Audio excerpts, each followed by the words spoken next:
In today's video, I'm going to show you how to create SMS campaign with Brevo. This guide will walk you through the full process so you can confidently send SMS messages to your audience. To begin, log in to your Brevo dashboard.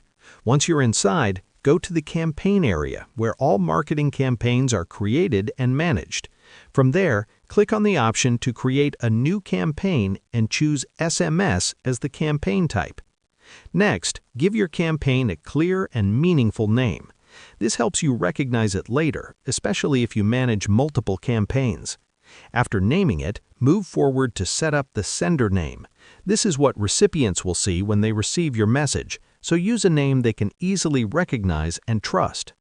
Once the sender name is set, select your recipients. You can choose an existing contact list or a specific segment based on your campaign goals. Selecting the right audience is important to get better engagement. After choosing your audience, save your selection before moving on. Now it's time to create your SMS message.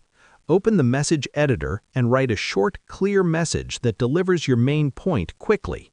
Since SMS messages have character limits, keep the wording simple and direct. When you're happy with the message, save it. Before sending, you can choose whether to send the SMS immediately or schedule it for a later time. Scheduling can be helpful if you want to reach your audience at the most effective moment. It's also a good idea to send a test message to yourself to make sure everything looks correct. Once everything is reviewed and ready, go ahead and send or schedule your campaign. That's all there is to it. You've successfully created an SMS campaign using Brevo, and you're now ready to connect with your audience through direct messaging. Thanks for watching, and good luck with your SMS campaigns.